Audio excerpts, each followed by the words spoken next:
Title: The First Step Beyond, Year 208,333,333, Era, Primordial Pulse. Author: Jeremy Levan, and Rise of the Zodiac Series 2025. Chapter 1. In the colony arc called Nest 1, built in orbit around the dying gas giant Tideles, independence was the highest virtue until the solar flare storm shattered its calms and halved its oxygen reserves. The Laughing Ember, a systems tech turned survivalist poet, found herself with nothing but a cracked helmet and no will to try. Beside her stood the dusk-bound twin, a pilot bred from gene pairs designed never to lead, only to assist. But in this silence, hierarchy burned away. They initiated the climb not of altitude, but of unification. Ascending through modules, minds, and fractures in what remained of trust. You don't need the whole staircase, Amber whispered. Only the courage to lift one foot. Chapter 2. Their mission twisted through sleeping decks and power corridors, each lit only by emergency lumens flickering like ancestral stars. They gathered others, an exo-farmer with trembling hands, a medic too scared to lead, a child who remembered launch codes in song. The dusk-bound twin listened more than spoke, adapting roles like skin. Emma let go of solo glory, teaching others to rewire systems by feel. At Airlock Junction, they faced a choice: reroute power to conserve life support. The crew voted. They chose both. They risked collapse to signal not for rescue, but for reunification. The flare storm quieted, and a whisper reached them from Nest 2. We heard you. Chapter 3. At the core chamber, where the drive once pulsed like a sun, they found nothing but echoes and a single console waiting for activation. No one stepped forward. Then the child sang the code. Systems blinked. The colony's heart stirred. It wasn't enough to survive. They had to decide how to live. The Laughing Ember placed her hand over the twins. This time, no lone heroes. Together, they engaged the fusion loom. Above them, dormant satellites aligned, and lights returned to modules thought lost. The colony did not rise through command but collaboration, and far above, a new path flickered open, waiting for many feet to walk it. Title: The Gift Beneath the Silence. Year 207,692,307.4. Era, Primordial Pulse. Author: Jeremy Levan, and Rise of the Zodiac Series 2025. Chapter 1. The outcast flame never burned the same color twice. Some said it was cursed, others merely a trick of the air, but all agreed, wherever it flickered. Those who clung to old fears felt the heat they could not name. The cursed gambler followed that light into every town that turned him away, hoping that one day it might lead to something more than escape. They met in the gutters of Eretz Hollow, both too ragged to trade names, too wary to speak aloud. Giving without fear, the flame said at last, reveals a well without bottom. Yet the stars remember what silence dare not speak. The gambler replied, and so they climb. Chapter 2. The path they chose was through contested ground, where markers still bore slurs and warnings were carved deeper than welcome signs. The flame wore no cloak, refusing to dim. The gambler bet everything on the possibility of kindness. They were denied lodging, water, even shade, but never stopped. At the border cross, they lit a communal fire and invited all, regardless of bloodline or belief. Some came, some didn't, but the circle widened. In the town of 12 Faults, where even children whisper hate, the gambler taught card games that revealed secret kinships. The flame danced for those too tired to fear. The silence broke first in laughter. Chapter 3. At the summit, a council of masks awaited elders who once decided who belonged. The outcast flame bowed, then removed their fire. It dispersed, revealing every face they had carried inside. The cursed gambler spoke not to the council, but to the wind.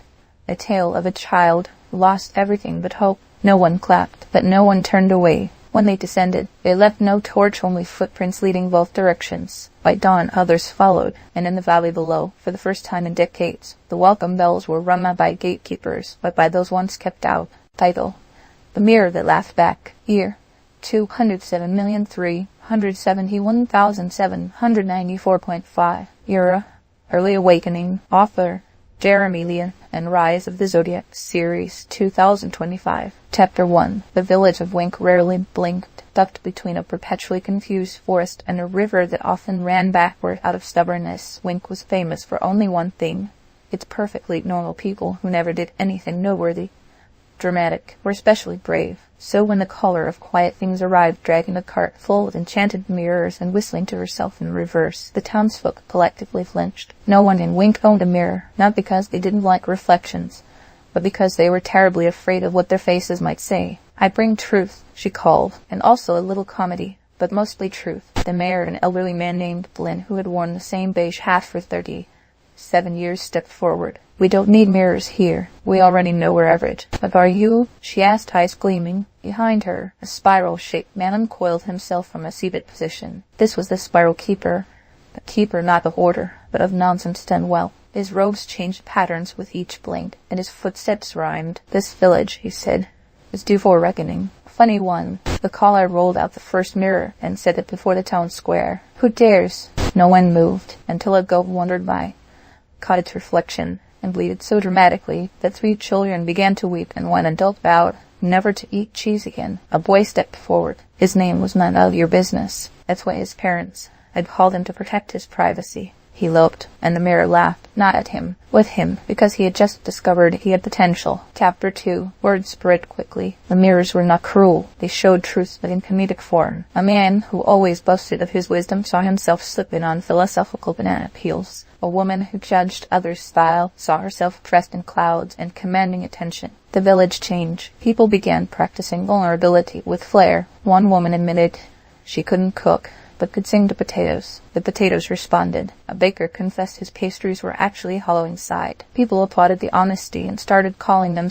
puffs. The Spiral Keeper began conducting classes in theatrical introspection. His syllabus included slipping gracefully, laughing at your inner villain, and falling upward 101. But not all were amused. Mayor Blinn declared, "If we look too hard, we might see something that doesn't belong." "Like what?" asked the caller. "Like fear," he whispered. She nodded. "And what if fear, when faced, becomes freedom?" No one laughed, so the Spiral Keeper hosted the Festival of Mirrors. There were booths where people acted out their regrets with sock puppets, and a dunk tank filled with metaphors. At the finale, a large reflective orb was unveiled, the grand mirror. Mayor Blinn approached. Slowly, the town watched. He looked, and he saw himself as a child, bold, barefoot, and unafraid. He wept, and the town laughed not at him, but with the relief of release. Chapter 3. From that day forward, Wink blinked often. They hung mirrors in odd places not to check appearances, but to remember who they could be. Children were encouraged to talk to their reflections and ask, "What truth are you hiding?" The Spiral Keeper painted a mural made entirely of reflections. When viewed from above,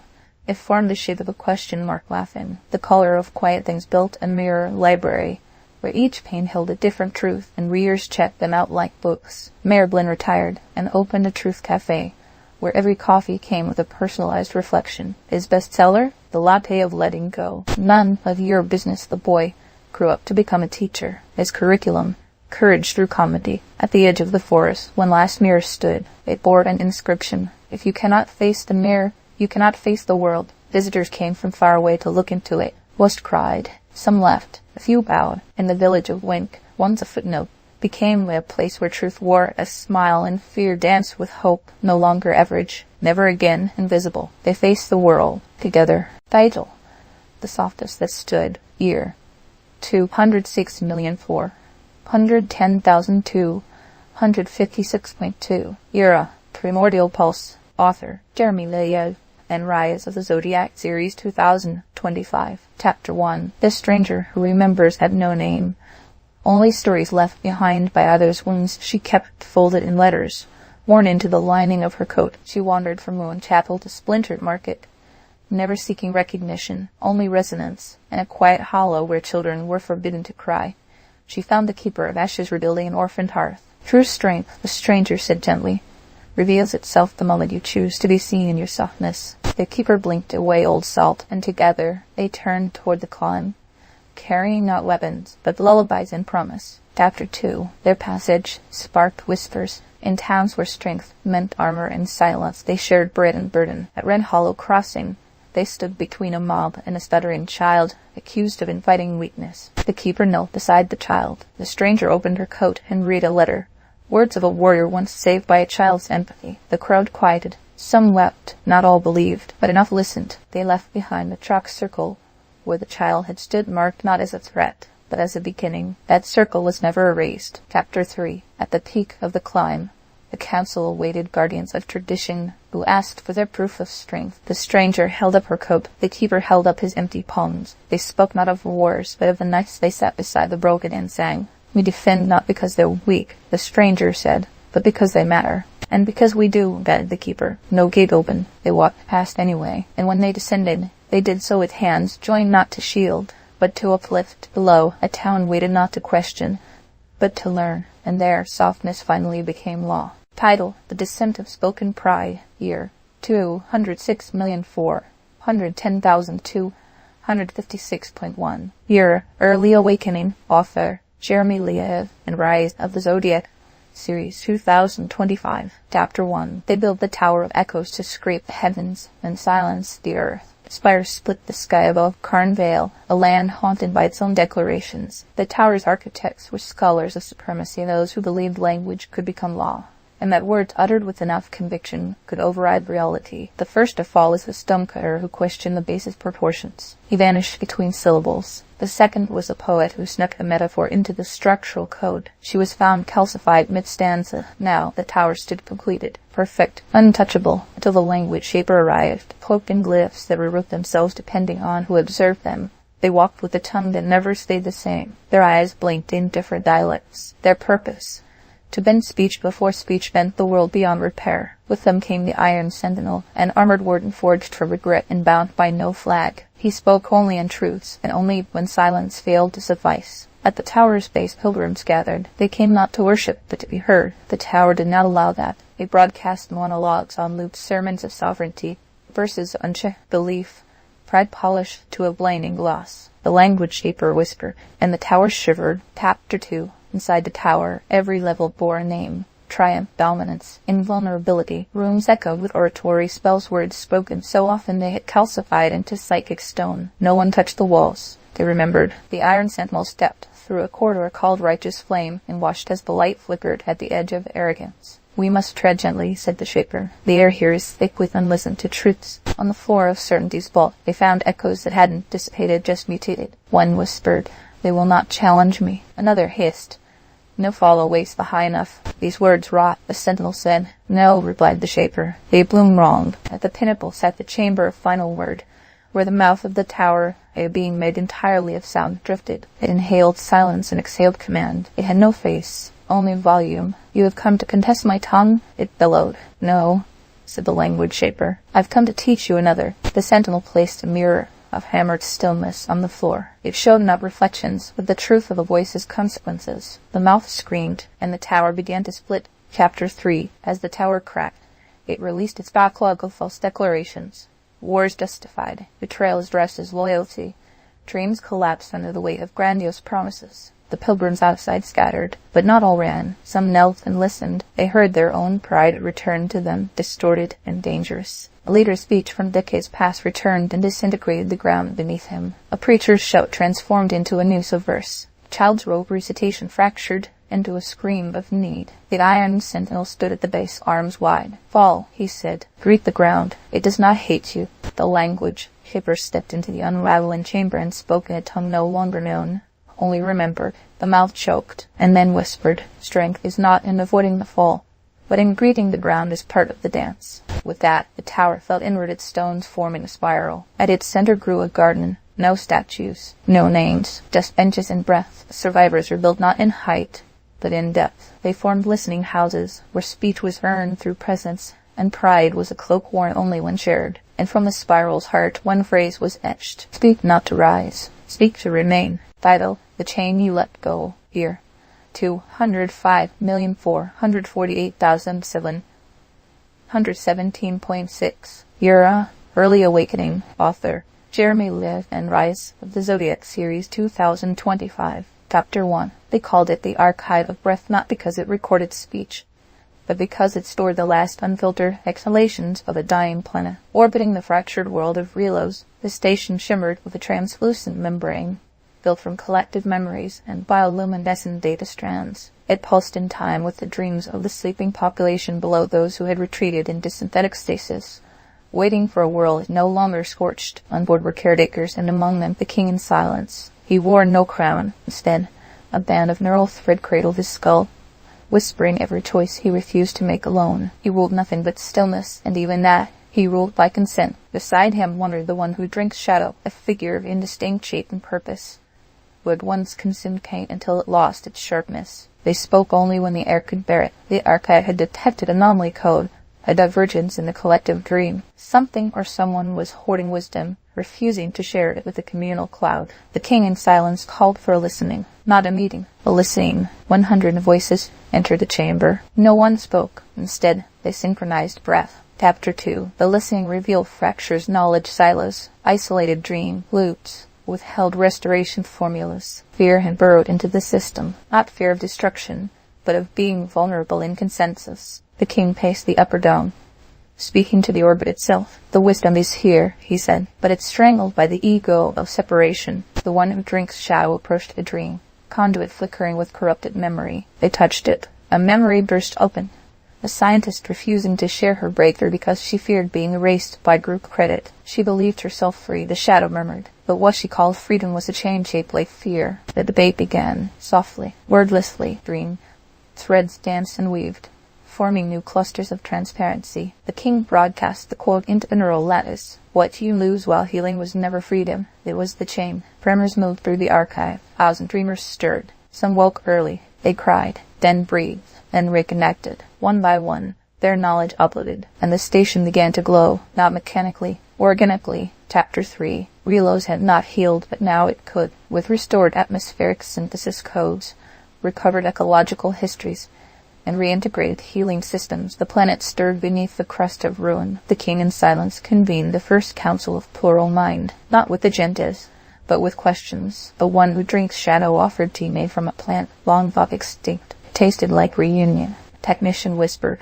"We were never meant to save the world alone." "No," said the king. "We were meant to save each other, and the world will follow." Below, cities bloomed in synchronous emergence, not uniform but resonant. Structures shaped themselves according to local need, drawing on shared intelligence. A new law was etched across the archive's memory core. Wisdom belongs to the whole. As the collective grew stronger, individuals found they had more to give, and what had once felt like the loss of autonomy became something else. A letting go, a deep exhale. The chain had fallen, and in its absence the people found rhythm, not control, but harmony. Title: The Cost of More. Year: 205,128,204.9. Era: Primordial Pulse. Author: Jeremy Levan, and Rise of the Zodiac Series 2025. Chapter 1. The goat-faced wanderer had once been a hero before his mask stuck too tight, before justice turned into acquisition. Now he roamed the burned corridors of cities he once helped build, his eyes reflecting more guilt than glory. In the ruins of New Prospera he encountered the hollow eyewitness, a girl who documented decline with ink distilled from currency ash. She asked him nothing. She simply followed. "The path that tests you most," he muttered one night, "often hides the reward that reshapes you." The witness nodded, sketching his regret into the dusk. They turned toward the climb, not to reclaim what was lost, but to understand why they ever thought it was worth hoarding. Chapter 2. They passed golden shrines toppled by market crashes, roads paved with investments turned obsolete. In Haven Town, an enclave still bartered breath for food. The wanderer offered his name. The witness offered stories. "We remember what greed cost us," an elder said, "but never what it once promised." The witness recorded both. The wanderer destroyed a vault door with his bare hands, freeing a hoard untouched for decades. He left every coin behind. "This gold saw more graves than it ever saw meals," he whispered. They gave the room to children as a school. Chapter 3. At the summit, an altar awaited tribute once for gods, now for greed disguised as legacy. The witness unrolled her scrolls. Pages of faces, not figures. The wanderer cracked his mask. "I was never meant to lead," he said, "only to lift." And so he laid down the weight. They descended with nothing but story and intention. In the valley below, a new market emerged, one where no price was written, only purpose. And each exchange began not with coin, but with the question, "What do you carry that no longer serves you?" Title: The Question That Trembled the Walls. Year: 204,487,179.2. Era: Early Awakening. Author: Jeremy Levan, and Rise of the Zodiac Series 2025. Chapter 1. The city of Nerith floated above the desert like a secret too proud to hide. Built on levitation fields and legislative ambiguity, it drifted between jurisdictions untouchable, pristine, and very, very quiet. It was known as the City of Echoes, not because it repeated sound, but because it repeated nothing. No dissent, no accountability, no truth spoken aloud. And then the mural appeared, at dawn, painted in the plaza of Consensus Square. A single sentence in luminescent pigment pulsed across the marble tiles. Simple question asked in truth can reshape your foundation. No one saw who painted it. No one dared erase it. Within hours, the city's core council convened. There were 12 of them, cloaked in the absence of opinion. They ruled by silence. They survived by it. The dream weaver is involved, one whispered. She doesn't exist, replied another. And yet she did. Moving through the alleys of mind and hidden chambers of consequence, the dream weaver spun collective truths into stories too dangerous to tell. She wore no face. She gathered none. But her stories always ended where complicity began. Now she had returned with an accomplice, the echo of a forgotten star being, who remembered truths others chose to forget, and spoke only when someone else failed to. Together they would ask the question, and Narth would have to answer. Chapter 2. Rumors unfurled like vines. The mural pulsed through the city's neural grid. Even children began whispering it at bedtime, not as rebellion, but lullaby. Simple question asked in truth. The council deployed clarifiers, agents trained in distraction and obfuscation. They visited homes, distributed context enhancement devices, and suggested ways to interpret the mural as metaphor. No one listened. The dreamweaver appeared in the library without entering. Her presence was felt in marginalia, in the sudden appearance of forgotten books, in the way a candle flickered beside an unopened text. She wove a tale into the dreams of a low-ranking clerk. It told of a city built on silenced screams, where a bridge collapsed not from weight, but from all the warnings unspoken. The clerk awoke, screaming one word, "Why?" and the echo of a forgotten star answered, across every silent channel, "Why did you wake?" The city stilled, the mural brightened, and the council panicked. The echo climbed to the top of the Hall of Justice and rang a bell no one remembered installing. It made no sound, but every wall trembled. Chapter 3. Narth began to crack, not physically, but ideologically. Questions, once whispered, became common currency. Why are trials held behind curtains? Why is every celebration followed by surveillance? Why do the elevators skip floor 13? The core council attempted a counter-campaign. Curiosity is a luxury. It failed. Children turned it into a playground game. The dreamweaver and the echo moved through the cracks. They did not lead. They reminded. They did not accuse. They recalled. A man stood in Consensus Square, trembling. "I saw them drag her away," he said. "Who?" asked a voice. "My daughter's teacher, for asking if fairness should be voted on." "And you said nothing?" The dreamweaver whispered. "I was afraid." "Still are?" "Yes." "But will you speak?" He turned to the mural and whispered, "Why?" The city shifted. Floors that once led nowhere opened to rooms of confession. The levitation fields dipped but stabilized. The silence died, not violently, but with a breath held too long, finally exhaled. In the plaza, the mural changed. Simple question asked in truth can reshape your foundation. Below it, a shared question can build a new one. And above, in the blue of the sky, Nareth had forgotten how to admire. The echo of the forgotten stars sang a note that once named injustice and now named possibility. Title: The Costume of Closure. Year: 203,846,153.7. Era: Primordial Pulse. Author: Jeremy Levan and Rise of the Zodiac Series 2025. Chapter 1. In the twilight of the old coast, where ships once returned with stories and salt, the harbors lay rotted and silent. A tide watcher stood at the breakwall of every dawn, recording the absence of return. Her journal was inked with departures, when the dusk-bound twin arrived. Barefoot, without memory of where he'd come from, she made him tea before questions. "An ending," she said, handing him a cup, "is simply a birth wearing the costume of closure." He nodded as if he understood, and together they turned toward the climb that haunted every horizon. One last story before forgetting. Chapter 2. The path wound through ruins of the portless choir, the people who once communicated only through waves and movement. Statues lined the trail, dancers midst bend, lips forever still. The twin touched each one gently, as though greeting ancestors. The tide watcher recorded every shift in weather, every plant reblooming after generations of decay. At a hill of discarded anchors, they stopped. "To progress," she said, "we must admit the shore cannot keep us." That night, the twin built a cairn of coral bones and burned the only map they had. They navigated by memory instead. Chapter 3. At the peak, the sea could still be seen, distant and unyielding. The tide watcher opened her journal to the first page and tore it out. "This was always about more than mourning," she said. "It's about release." The dusk-bound twin, now remembering flashes of who he'd once been, a guard, a traitor, a child, let the wind take his name. Below them, a new harbor was being built, not of stone, but of writ and song, not to welcome ships, but people, because true change does not arrive with flags. It arrives quietly, beneath the costume of what once was. Title: The Path Chosen Together. Year: 2 103,525,006.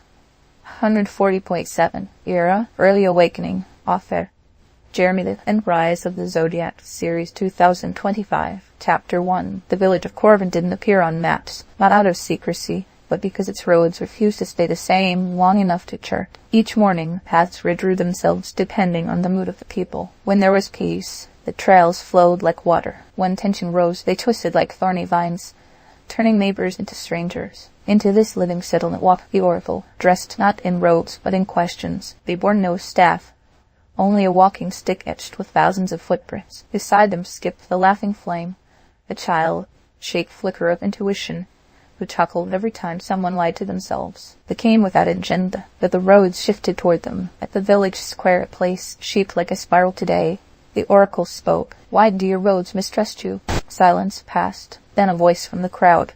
"Because we listen only to those we already agree with." The laughing flame clapped, then ignited briefly in applause. That night, the paths nodded. Family couldn't reach their own home. A market stand turned to face a wall. One man spent hours walking in circles until he admitted aloud, "I've stopped respecting anyone who reminds me of who I used to be." Only then did the path let him pass. The oracle nodded. Ruth bends space. Chapter 2. Corvin agreed to host a day of conversations called the Meeting of Divergent Paths. Each resident was paired with someone whose choices or beliefs confused them. The oracle facilitated. The flame danced on rooftops. Some pairings were gentle, a baker and a butcher realizing they had competed out of habit, not necessity. Others were seismic, a widow and the architect who'd ignored her husband's warnings before the fire. "Speak not to win," the oracle reminded. "Speak to remember you're both human." Tensions flared, but so did laughter. One old feud ended when both sides confessed they couldn't even remember the origin, only that it had felt important at the time. By evening, paths throughout Corvin were smoother. At the center of the square, a child asked, "What if we fight again tomorrow?" "You might," said the oracle, "but if you choose to meet each other again, the paths will forgive." The laughing flame blew warm wind into the twilight. Even the road to the cemetery straightened, an invitation to remember without bitterness. Chapter 3. Corvin changed. Not dramatically, not all at once, but persistently. Instead of arguments over crops, neighbors began holding yielding circles, where disagreements were aired in shared gardens. The laughing flame lit incense at every session. The oracle sat beneath the whispering tree, giving no answers, only bare questions. One morning, a traveling merchant arrived and asked for directions to the town hall. "Depends," said a resident. "What are you hoping to accomplish?" "To pay respects," said the merchant. The roads parted willingly. At the town's edge, a new path formed, one that hadn't existed before. It led to a hill with no name and no monument. There, people began placing small objects, notes, trinkets, regrets written in fading ink. A sign was placed at the foot of the hill. "The future isn't interested in your past, only in what you choose next." And beside it, carved in the roots of the whispering tree, "Harmony isn't sameness, it's listening until we learn how to walk together again." The oracle smiled, the laughing flame laughed, and the roads of Corvin at last ran clear. Title: The Mask and the Weeping Stone. Year: 202,564,001. 102.5. Era: Primordial Pulse. Author: Jeremy Levan. Rise of the Zodiac, Series 2025. Chapter 1. The stone that weeps had been a monument, a stage prop, and once the unwilling mayor of a village that mistook echoes for oracles. Now she sold minor predictions to tourists, weather forecasts, tea leaf rumors, romantic outcomes. Her stone facade was excellent for hiding uncertainty. Then the tide watcher returned not to mourn, but to laugh. "When you unmask, your breath becomes prophecy," she told the stone. The stone rolled her eyes, which was hard to do convincingly when carved from granite. Still, they agreed to climb not for truth, but for the comedy of trying. Chapter 2. It passed the Valley of Echoes, where pilgrims screamed affirmations at cliffs, hoping for confidence in return. The stone muttered charlatans, then slipped and nearly shattered. The tide watcher caught her. "Are you afraid of being wrong?" she asked. "No," said the stone. "I'm afraid of being ordinary." At the halfway house, they met a monk who held weekly debates with his own reflection. He declared both visitors prophets and gave them matching socks. "We're officially enlightened." The stone sighed. "Only on the left foot," said the tide watcher. Chapter 3. At the summit, banners flapped, each one embroidered with abandoned ambitions. The stone removed her mask, a literal one, surprisingly ornate, lined with velvet doubts. She inhaled. For the first time, it echoed. The tide watcher applauded. "Your breath sounds like potential." The stone that weeps didn't cry, but she did laugh a full, cracking a sound that startled the cliffs. They descended arm in arm, not to retire, but to rewrite the festival of masks. And somewhere below, the statue winked and whispered, "Prophecy begins with parody." Hi-ho, the threads we do not see. Year 202,564,102.2. Era, Early Awakening. Author, Jeremy Levan, and Rise of the Zodiac Series, 2025. Chapter 1. Tavern Hill was known as the city of one voice. Every building, every mural, every piece of policy, even the way children sang in schoolyards, harmonized to a central theme, unity. But it was a unity built on uniformity, carefully cultivated over generations and guarded with smiles that didn't quite reach the eyes. That changed the day. A woman climbed the broken theater stage and sang in a key no one recognized. She called herself the one who sings in ruins, and her voice cracked glass not from volume, but from unfamiliarity. Her songs carried scales born of many lands and feelings people didn't know how to name. She wasn't arrested, but she was watched. Into this brittle silence came a shield, maiden, cloaked not in armor, but in a mantle of fabric woven from hundreds of cultures. Her shield bore no emblem, just reflections. She stood in the plaza during the midday assembly when the people recited the anthem of unity. She said nothing. She simply held her shield to the sun, and for the first time the people saw themselves reflected in something other than each other. Chapter 2. The Council of Harmonious Living met in emergency session. "These outsiders threaten cohesion,"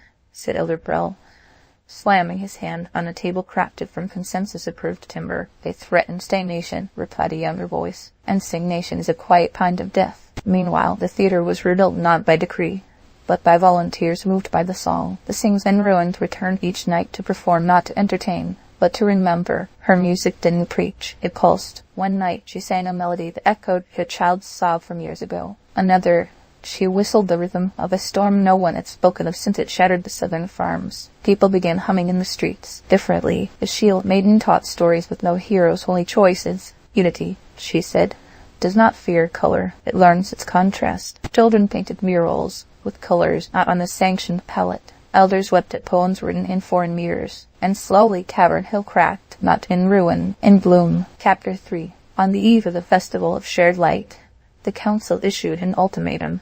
Either return to the sanctioned anthem or forfeit the city's cultural designation. The shield maiden met them on the hall steps. "We are not betraying our voice," she said. "We are learning its harmonies." The one who sings in ruins joined her, singing a chord that layered the anthem over new tones drawn from the voices of those once hushed. The crowd joined in. It was imperfect. It was alive. The council left in silence. That night, the people danced not in unison, but together. In the center of the plaza, the shield maiden carved words into the old anthem stone. "You cannot hold time, but it holds you." Beside it, a plaque was placed. "Let it carry you forward, not chain you to echoes." And from that day on, the city renamed itself. Many West Hill, and no one ever sang the same way twice. Title: The Name Beneath the Silence. Year: 201,602,563.8. Era: Early Awakening. Author: Jeremy Levan, and Rise of the Zodiac Series, 2025. Chapter 1. In the archives of Callanridge,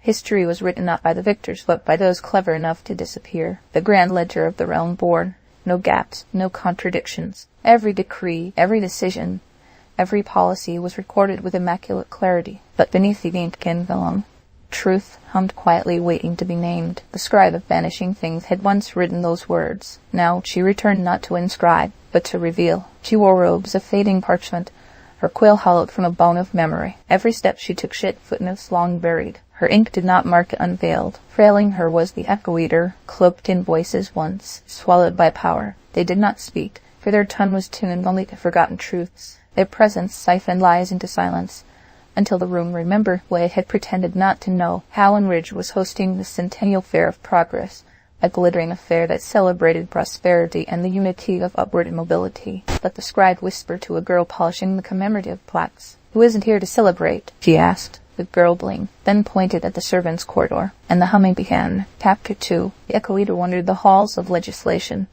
their presence making portraits flicker. Faces long canonized wavered, showing hesitation where confidence had been painted, compromise where bravery had been sculpted. The scribe unrolled a map once deemed obsolete. It revealed neighborhoods erased through zoning, tradition silenced by rebranding. She visited the fair's Hall of Achievements, where bronze statues of inventors stood tall. She tapped the base of one labeled Eldrick Varn, discoverer of echo transduction. A name shimmered beneath it. Nella Tummery.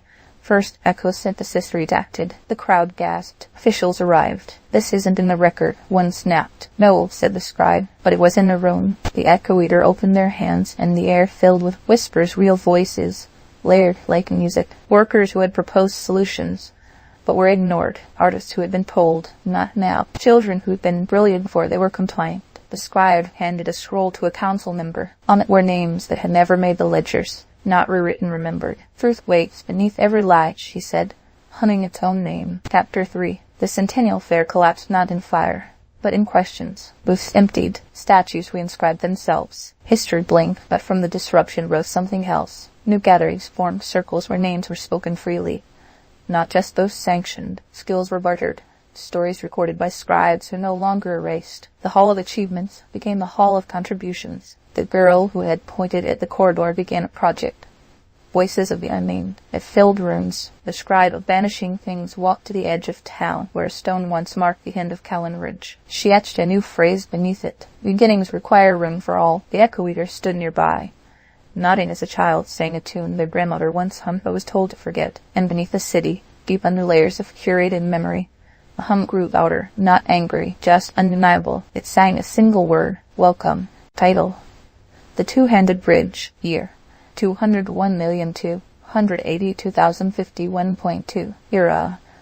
Primordial Pulse. Author.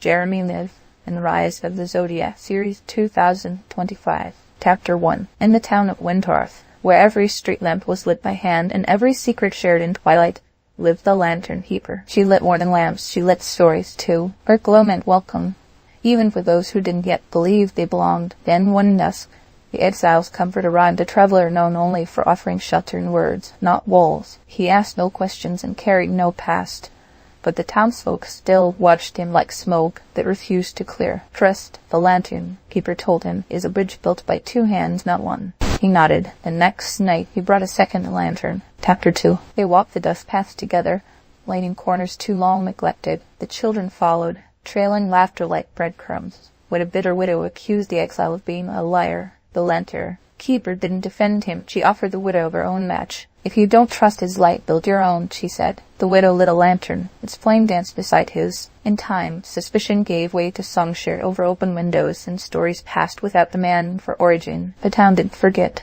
but it softened. Chapter 3. At the festival's end, Gus snuffed out every lamp on the main square, and it flared. The exile stepped forward, struck a single flame, and handed it to the youngest child. Your hands now, he said. The Lantern Keeper added hers. Together they relit the first bridge of light. One by one, flames returned not because of fear, but because of choice. And Windtarth glowed brighter than ever before, not from any single fire, but from the chorus of those who had learned to carry one another's light. Because belonging is not claimed. It is offered and earned hand by hand. Dive up.